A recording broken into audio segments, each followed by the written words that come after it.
ओम शांति। आज हम 15 अप्रैल 74 की अव्यक्त वाणी सुनते हैं। आज की वाणी का सार है, विघ्न विनाशक बनकर अंगद समान माया पर विजय प्राप्त करो। विघ्न विनाशक विश्व पालक और माया पर विजय प्राप्त कराकर उमंग और उल्लास को बढ़ाने वाले शिव बाबा बोले, क्या सभी उन्नति की ओर बढ़ते जा रहे हो? चढ़ती कला की निशानी क्या है, क्या वह जानते हो? सदा लगन में मग्न और विघ्न विनाशक, यह दोनों निशानियां क्या अनुभव में आ रही है?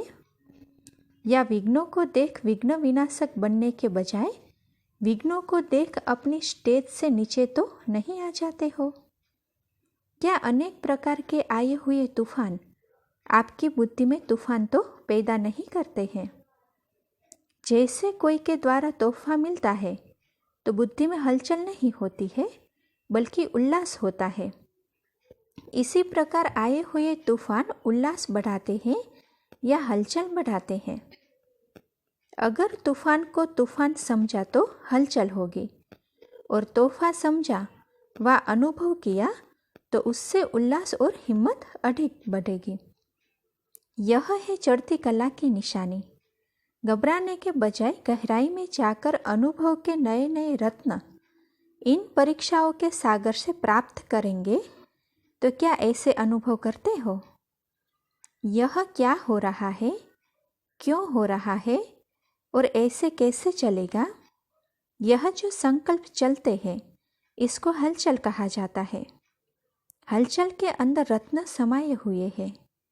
ऊपर ऊपर से अर्थात बहिर्मुखता की दृष्टि और बुद्धि द्वारा देखने से हलचल दिखाई देगी अथवा अनुभव होगी, लेकिन उसी आई हुई बातों को अंतर्मुखी दृष्टि व बुद्धि से देखने से अनेक प्रकार के ज्ञान रत्न अर्थात पॉइंट्स प्राप्त होंगे।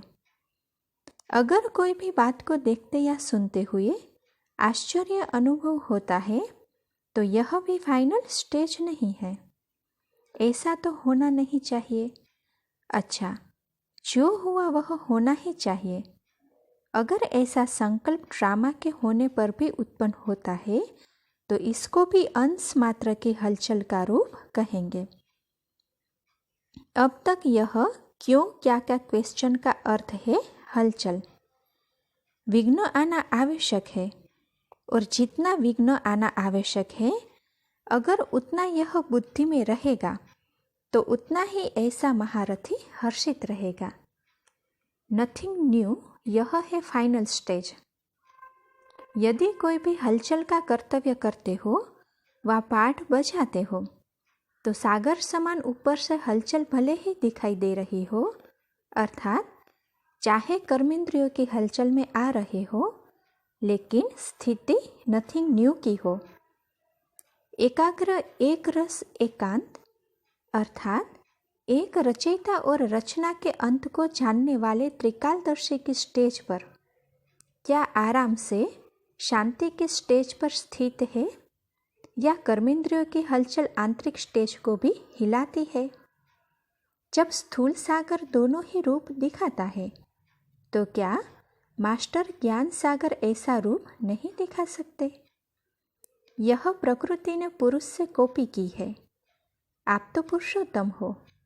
जो प्रकृति अपनी क्वालिफिकेशन दिखा सकती है, क्या वह पुरुषोत्तम नहीं दिखा सकते? अब समय किस ओर बढ़ रहा है यह जानते हो? तो देखो बाबा क्या कहते हैं कि अति की तरफ बढ़ रहा है। सभी तरफ अति दिखाई पड़ रही है। अंत की निशानी अति है। तो जैसे प्रकृति समाप्ति की तरफ अति में जा रही है, वैसे ही संपन्न बनने वाली आत्माओं के सामने अब परीक्षाएं या विघ्न भी अति के रूप में आएंगे। तो देखो बाबा क्या कहते हैं कि इसीलिए आश्चर्य नहीं खाना है कि यह पहले नहीं था अब क्यों है। यह आश्चर्य भी नहीं। तो देखो बाबा कहते हैं कि फाइनल पेपर में आश्चर्यजनक बातें क्वेश्चन के रूप में आएगी, तब तो पास और फेल हो सकेंगे। न चाहते हुए भी बुद्धि में क्वेश्चन उत्पन्न न हो, यही तो पेपर है। और है भी 1 सेकंड का ही पेपर। क्यों का संकल्प चंद्रवंशी की क्यों में लगा देगा। पहले तो सूर्यवंशी का राज्य होगा ना, चंद्रवंशियों का नंबर पीछे होगा, तो उनका राज्य के तख्त नशीन बनने की क्यू में नंबर आएगा। इसीलिए एक रस स्थिति में स्थित होने का अभ्यास निरंतर हो। समस्या के सीट को संभालने नहीं लग जाओ, लेकिन सीट पर बैठ समस्या का सामना करना है। अब तो समस्या सीट की याद दिलाती है। विघ्न आता है तो विशेष योग लगाते हो और भट्ठी रखते हो ना। इससे सिद्ध होता है कि दुश्मन ही शस्त्र की स्मृति दिलाते हैं, लेकिन स्वतः और सदा स्मृति नहीं रहती। निरंतर योगी हो या अंतर वाले योगी हो, टाइटल तो निरंतर योगी का है ना। दुश्मन आवे ही नहीं, समस्या सामना न कर सके, सूली से कांटा बनना यह भी फाइनल स्टेज नहीं। सूली से कांटा बने और कांटे को फिर योग अग्नि से ही दूर से ही भस्म कर दे। कांटा लगे और फिर निकालो, यह फाइनल स्टेज नहीं है। कांटे को अपनी संपूर्ण स्टेज से समाप्त कर देना है, यह है फाइनल स्टेज। ऐसा लक्ष्य रखते हुए अपनी स्टेज को आगे चढ़ती कला की तरफ बढ़ाते चलो। बड़ी बात को छोटा अनुभव करना, इस स्टेज तक महारथी नंबरवार यथाशक्ति पहुँचे हैं। अब पहुँचना वहाँ तक है जो कि अंश और वंश भी समाप्त हो जाए। आप सभी हिम्मत, उल्लास और सर्व के सहयोगी सदा रहते हुए चल रहे हो ना। कलयुगी दुनिया को समाप्त करने के लिए व परिवर्तन करने के लिए, माया को विदाई देने के लिए संगठन अर्थात घेराव डाला हुआ है ना। मजबूत घेराव डाला हुआ है या बीच बीच में कोई ढीले हो जाते हैं, अथवा थक तो नहीं जाते या चलते चलते रुक तो नहीं जाते हो ना।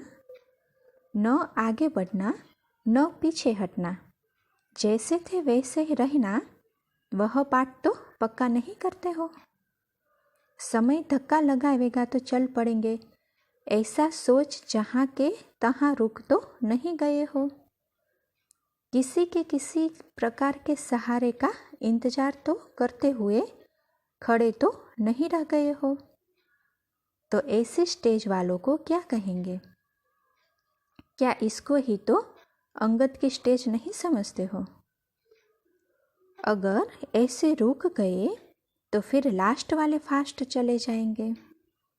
जब भी पहाड़ों पर बर्फ गिरती है और जम जाती है तो रास्ते रुक जाते हैं, तो फिर बर्फ को गलाने के लिए व उसे हटाने के लिए पुरुषार्थ करते हैं ना। यहाँ भी अगर बर्फ के माफिक जम जाते हो तो इससे सिद्ध होता है कि योग अग्नि की कमी है। योग अग्नि को तेज करो तो रास्ता क्लियर हो जाएगा। मिली हुई हिम्मत और उल्लास के पॉइंट्स बुद्धि में दौड़ाओ तो रास्ता क्लियर हो जाएगा। अब के रिजल्ट में ऐसे आधा ही चल रहे हैं, इसीलिए इसको आगे बढ़ाओ। यह रिजल्ट क्या पुरुषोत्तम आत्माओं को अच्छी लगती है? इसीलिए न पुरुषार्थ की गति में अंगत बनो, न माया से हार खाने के लिए अंगत बनो, बल्कि विजयी बनने के लिए अंगत बनना है। अच्छा, ऊंचे ते ऊंच बाप द्वारा पालना लेने वाले, विश्व की पालना करने वाले, विष्णु कुल की श्रेष्ठ आत्माएं, प्रकृति को परिवर्तन करने वाली पुरुषोत्तम आत्माएं, विश्व के आगे साक्षात मूर्त प्रसिद्ध होने वाली आत्माएं और योगी तो आत्माओं के प्रति बाप दादा का याद प्यार और गुड मॉर्निंग। अच्छा, ओम शांति।